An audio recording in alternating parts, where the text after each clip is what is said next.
Andrew Garfield delivers a tour de force performance in Lin-Manuel Miranda's soaring adaptation of the celebrated musical Tick, Tick, Boom. The actor stars as the late great composer and playwright Jonathan Larson, who wrote the musical the film is based on. Garfield portrays Larson with the dizzying passion that made Larson such a vibrant young talent in his time. Whether he's talking, singing, or saying nothing at all, Garfield's performance is so radiant and authentic that you might forget he isn't actually a struggling artist in 90s New York. What is the point of money if you're not going to spend it on the people that you love? Yeah, except you don't have any money. Oh, right. Yeah, this has been sitting here for a week. Come on. His vintage New York styling in Tick, Tick, Boom is but the latest in the series of impressive accents he's commanded over the years. Here's a deeper look at how Andrew Garfield's accent game is beyond impressive.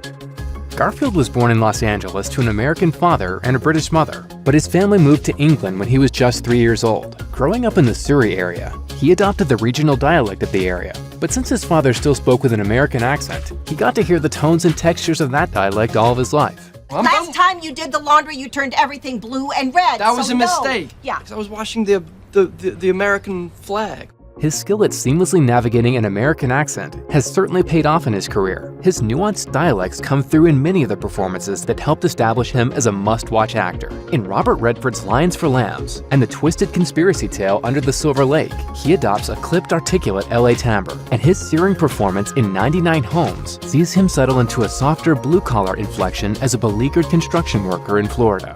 I got a six-pack for the first guy in here with a shovel. Anybody?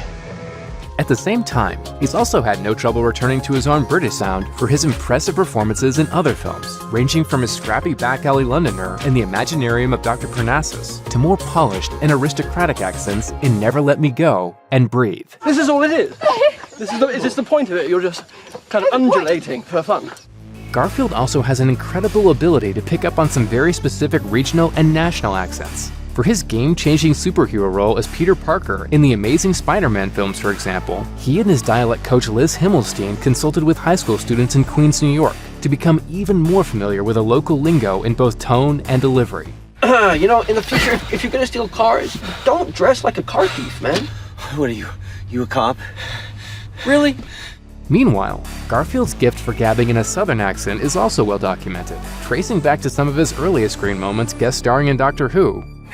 One man down, we ain't even started yet. All the way up to his Academy Award-nominated portrayal of Virginia-born war hero Desmond Doss in Hacksaw Ridge. While everybody else is taking life, I'm gonna be saving it. With the world so set on tearing itself apart, it doesn't seem like such a bad thing to me to want to put a little bit of it back together. In his Golden Globe-nominated performance in The Social Network, Garfield plays Brazilian-born Eduardo Savran, with just a hint of Savran's native accent behind the English words. See, in a world where social structure was everything, that was the thing. Audiences have also heard him take on a Portuguese tone in Martin Scorsese's searing religious drama Silence, a film for which he also immersed himself in a year-long study with a real-life Jesuit priest. Your faith gives me strength, Mokichi. I wish I could give as much to you.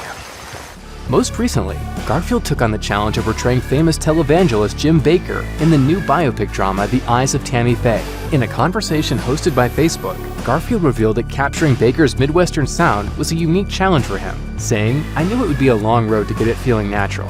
And not just the accent, which is very, very specific and tricky, but then his voice on top of that is placed very different to mine."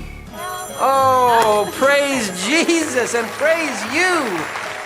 When Garfield was preparing to bring Jonathan Larson's highly personal and very entertaining story to life in Tick, Tick, Boom, he might have already been familiar with the New York accent thanks to his blockbuster turn as Peter Parker and his celebrated work on Broadway. However, he still needed a very different type of vocal training before the filming could begin. He had to learn how to sing. Garfield admitted in an interview on The Late Show with Stephen Colbert that his casting for the part of Jonathan Larson hinged on his ability to sing, which he only claimed to be able to do after knowing he had a year to prepare. However, he subsequently trained with a vocal coach, and he took enough piano lessons to make the shots of him composing and performing with the instrument just as melodic as the rest of the movie. As a result, not only does Garfield's New York accent come through perfectly in his speaking moments, but his tones are pitch perfect in his many singing numbers. I'm allowing myself to be led by love.